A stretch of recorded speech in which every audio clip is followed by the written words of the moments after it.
Hello students.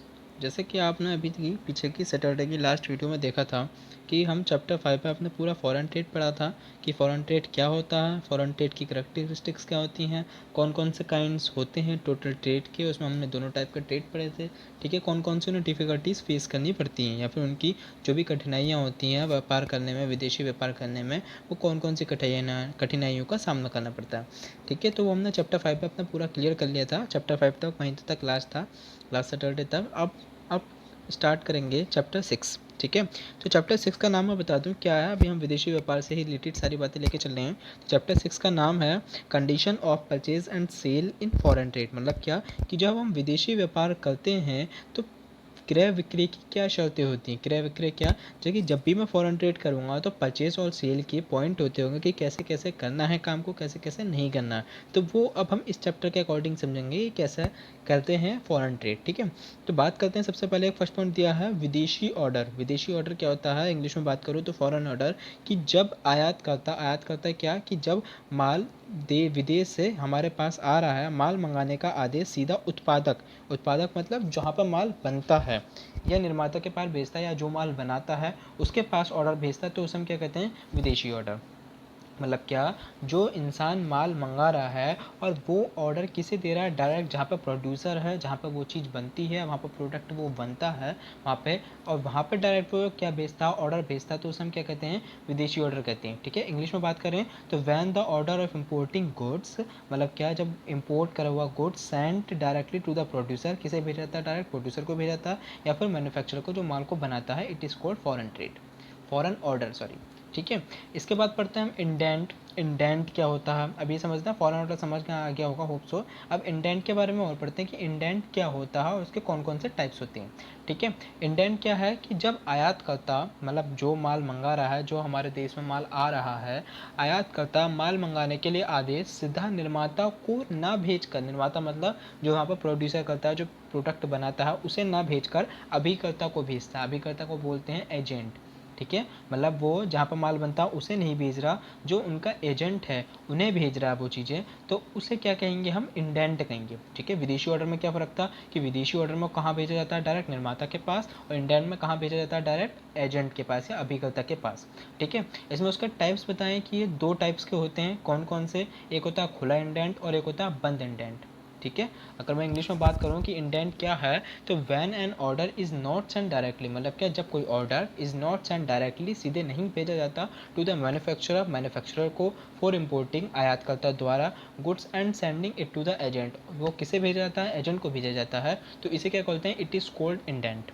ठीक है, he has two types, कौन कौन से, open indent and close indent. Hindi में बात करूँ तो खुला इंडेंट और बंद इंडेंट। अब बहुत कंफ्यूज मत होना, ये समझ लो कि खुला क्या होता है, बंद क्या होता है। ठीक है, खुला सिमसिम वाला पॉइंट नहीं चलेगा यहाँ पे। अब इसका मीन समझेंगे। खुला इंडेंट क्या होता है ये समझना, जब आयातकर्ता अपने एजेंट को, मतलब जो माल मंगा रहा है, वो अपने एजेंट को माल भेजने या एकत्रित करने के लिए आदेश देता है। मतलब क्या, कि मेरा कोई एजेंट है और मैं उससे कहता हूँ कि भाई जाओ उस स्थान से, उस प्लेस से अपना माल इकट्ठा करके लेकर आओ, तो उसे हम क्या कहेंगे, खुला इंडेंट।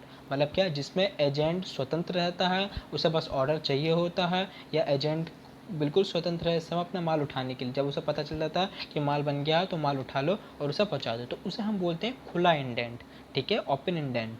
ठीक है, इंग्लिश में बात करूँ तो when the importer order his agent to send और कलेक्ट द गुड्स, मतलब क्या, कि जब ऑर्डर, इम्पोर्टर जो है वो ऑर्डर करता है अपने एजेंट को माल को कलेक्ट करने के लिए, गुड्स को कलेक्ट करने के लिए, it is called open indent, उसे हम बोलते हैं ओपन इंडेंट। ठीक है, अब बंद इंडेंट क्या होता है, दो टाइप्स थे। क्लोज इंडेंट क्या होता है, क्लोज इंडेंट का क्या है समझना, कि जब आयातकर्ता द्वारा माल मंगाने के संबंध में सभी बातों का स्पष्ट उल्लेख करता है। मतलब क्या, जब वो माल मंगा रहा है तो सभी चीज़ें अपने क्लियर कर रहा है कि मुझे कितना माल चाहिए, क्या रेट चाहिए, कैसा माल आएगा, कैसे नहीं आएगा। ठीक है, वो सब चीज़ें अपनी बता रहा है। उसका क्या क्या बोला, वह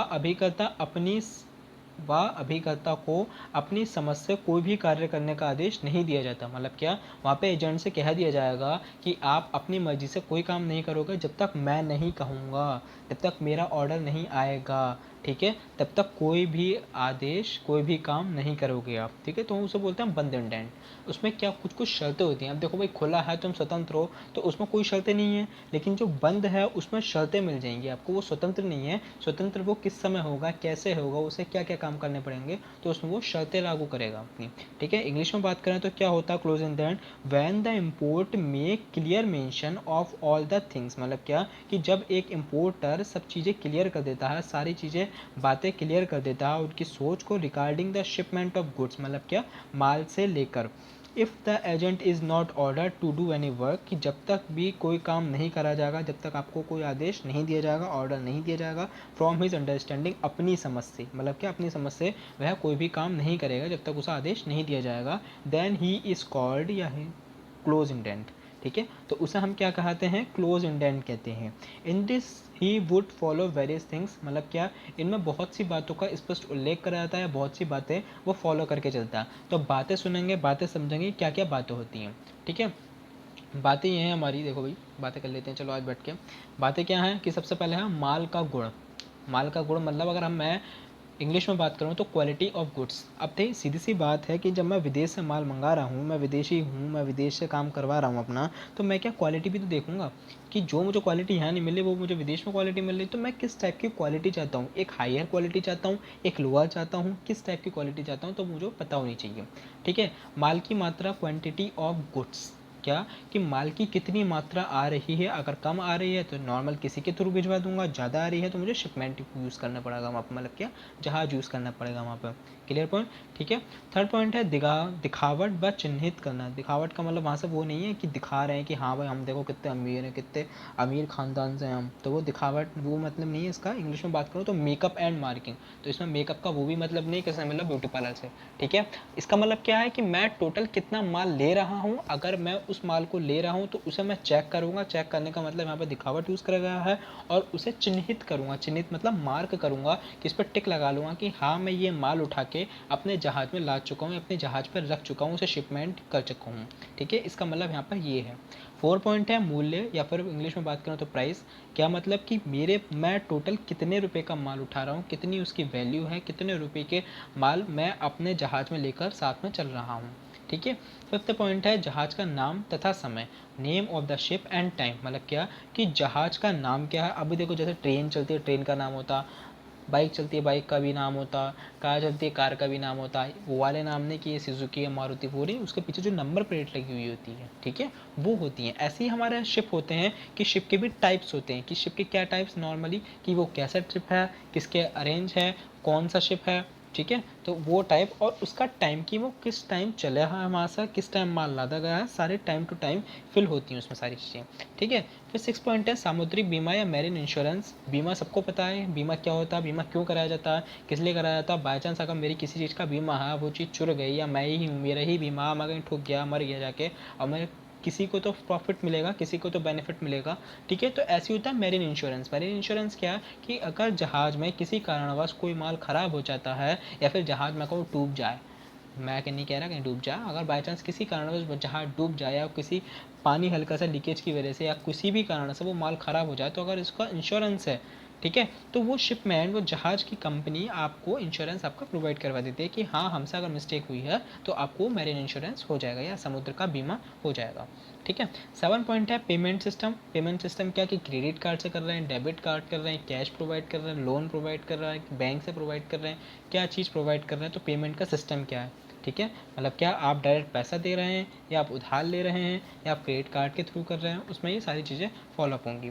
फिर 8 पॉइंट है पंचवाक्य एट्रीब्यूशन क्लोज। मतलब क्या कि पंचवाक्य में ये चीज़ें सिद्ध कर दी जाती हैं, ये चीज़ें कही जाती हैं कि अगर कोई भी गलती होती है, कोई भी भूलवश होती है, तो डायरेक्ट ये बात पंचायत से ही क्लियर होगी। पंचायत मतलब क्या होती है, अदालत है। अगर कोई भी माल जब्त कर लिया जाता है, या कुछ भी हो जाता है किसी माल का, या कोई पर्ची खो जाती है हमसे, तो वो डायरेक्ट आपको कहाँ से मिलेगी, पंचायत से ही मिलेगी। कोई भी फैसला आप अपने आप खुद नहीं करेंगे, वो कौन करेगा, पंचायत करेगी। वो पंचवाक्य बोलते हैं इस चीज़ को, एट्रीब्यूशन क्लोज, ठीक है।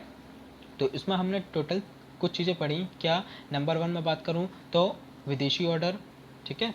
विदेशी ऑर्डर के बाद सेकंड हमने पढ़ा इंडेंट। इंडेंट के दोनों टाइप होगा, खुला इंडेंट भी, बंद इंडेंट भी। ठीक है, बंद इंडेंट में कौन कौन सी चीज़ें फॉलोअप करनी होती है, कौन कौन सी चीज़ें यूज़ करनी होती हैं, आपकी स्क्रीन पर है। वीडियो को पॉज करके सभी चीज़ें नोट कर लेना, बहुत मोस्ट इंपॉर्टेंट क्वेश्चन है ये इस चैप्टर से। ठीक है, बाकी अभी अभी आगे अपनी वीडियो करते रहेंगे, अपने चैप्टर धीरे धीरे ऐसे ही ऑनलाइन क्लासेस के थ्रू ख़त्म करते रहेंगे। ठीक है, ओके स्टूडेंट्स।